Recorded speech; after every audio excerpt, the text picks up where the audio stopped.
Assalamualaikum warahmatullahi wabarakatuh. Halo pemirsa cerita inspiratif dimanapun Anda berada.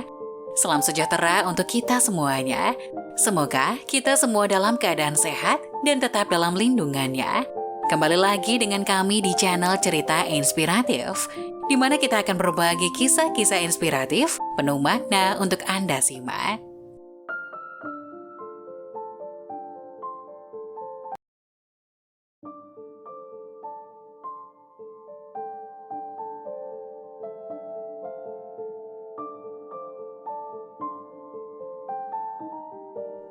Lelaki yang berwasiat jenazahnya dibakar. Rasulullah Shallallahu Alaihi Wasallam pernah memaparkan dua hal kontradiktif ketika bercerita di hadapan sahabatnya tentang laki-laki yang bergelimang dosa sepanjang hidupnya. Karena kelakuannya ini, lelaki tersebut berwasiat kepada keluarganya agar saat meninggal nanti jenazahnya dibakar. Tak hanya itu, ia juga berpesan kepada anak-anaknya agar usai hangus dilalap api, sebagian abu jasadnya dibuang ke daratan, sebagian lain di lautan.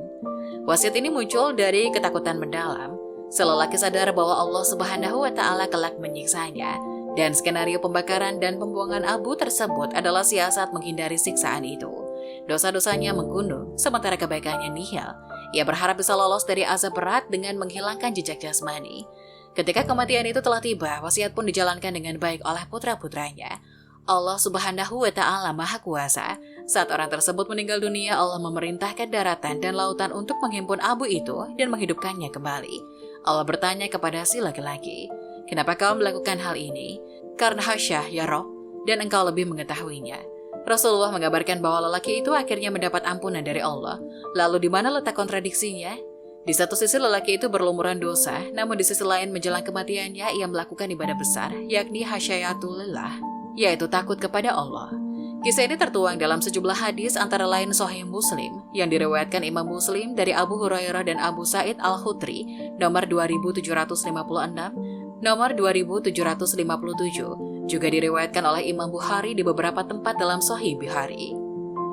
Rahmat Allah selalu lebih besar dari dosa-dosa hambanya, karena itu harapan akan kasih sayang dan ampunannya senantiasa terbuka selama seorang hamba tulus menaruh harap dan ketundukan. Kata khasyah dalam Al-Quran diidentikan dengan sifat nabi dan ulama. Artinya ketakutan tersebut bukan semata cemas akan bahaya sesuatu, tetapi dilandasi pula oleh ilmu dan pengagungan terhadap Allah.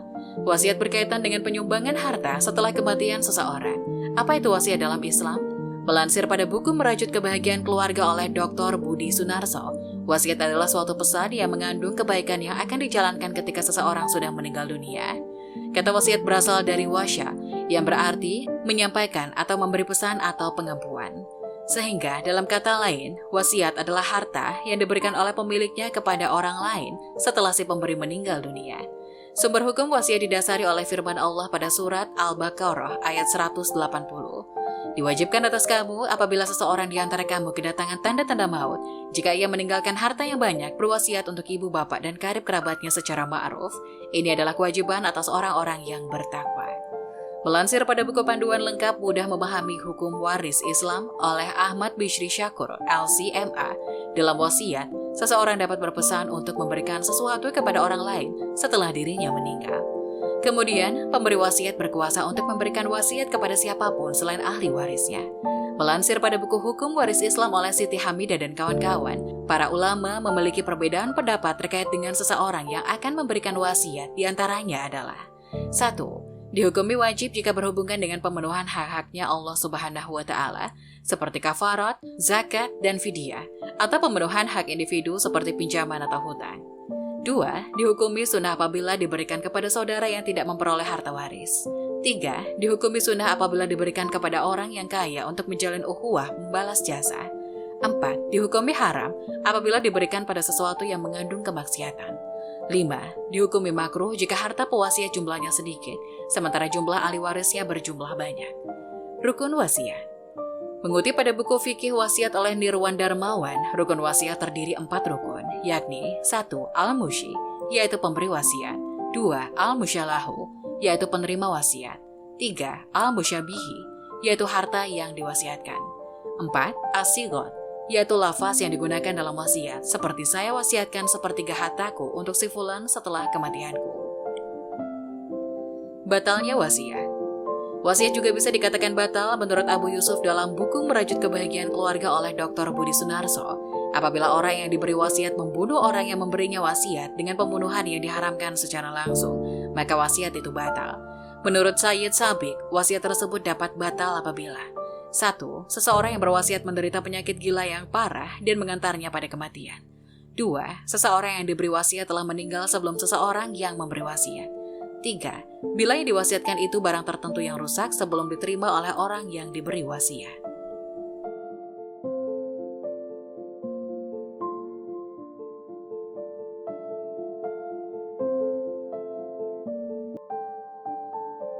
Akibat sombong dan zalim, jamaah haji ini mengalami kejadian aneh saat itu juga. Menzalimi orang lain baik ketika di tanah air maupun ketika di tanah suci, maka balasan setimpal akan menghampirinya. Balasan menzalimi orang lain bukan di akhirat saja, melainkan di dunia juga akan mendapatkan balasan. Hal tersebut seperti yang dikatakan Mutawif, bahwa pernah dialami jamaah haji yang strata sosialnya tinggi, namun memiliki sifat sombong dan menzalimi orang lain, sehingga mendapatkan balasan saat itu juga. Mutawif mengatakan ada 2 rombongan haji yang bisa dikatakan dari 2 rombongan ini berbeda-beda dalam strata sosialnya. Ada yang tinggi dan rendah, namun kedua rombongan itu berangkat haji bersamaan karena dalam satu travel. Namun ketika berangkat menggunakan mobil yang berbeda, ketika sudah melaksanakan sebagian rangkaian ibadah haji, pas ketika berada di Muzdalifah, tentunya orang yang harus bermalam mengambil batu untuk melempar jumroh Aqobah, Ula, Wusta, yaitu sebanyak 21 batu. Namun berbeda dengan jamaah yang strata sosialnya tinggi ini, mereka enggan mengambil batu sendiri, sehingga dia menyuruh orang yang strata sosialnya bisa dikatakan rendah untuk mengambilkan batunya. Mereka yang strata sosialnya tinggi menyuruh untuk mengambilkan batu. Mereka mengatakan kepada jamaah yang stratanya rendah, pada saat itu diminta batunya berikan ke saya. Kata Mutawif, jamaah yang strata sosial bisa dikatakan rendah ini mau dan bahkan membawanya ke Mina. Namun ketika di Mina, kedua jamaah haji ini heran karena batu yang sudah benar-benar dibawa untuk jamaah yang strata sosial tinggi hilang seketika. Ketika sampai di Mina pada saat mau lempar jumroh, batu yang sudah diambil jamaah ini hilang, kata Mutawif. Dari kejadian tersebut, jamaah yang strata sosial tinggi tersebut menyesal karena telah memiliki sifat sombong, sehingga harus gagal melaksanakan sebagian rangkaian ibadah haji. Pada saat akan melemparkan jumroh, mereka tidak bisa melakukan lemparan jumroh tersebut, kata Mutawif. Itulah kisah jamaah memiliki sifat sombong dan zalim terhadap orang lain, membawa mudarat untuk dirinya sendiri.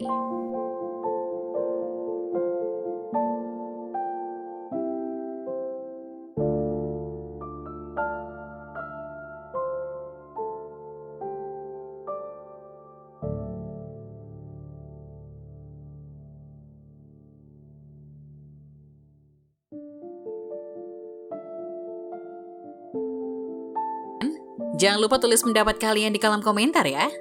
Wassalamualaikum warahmatullahi wabarakatuh.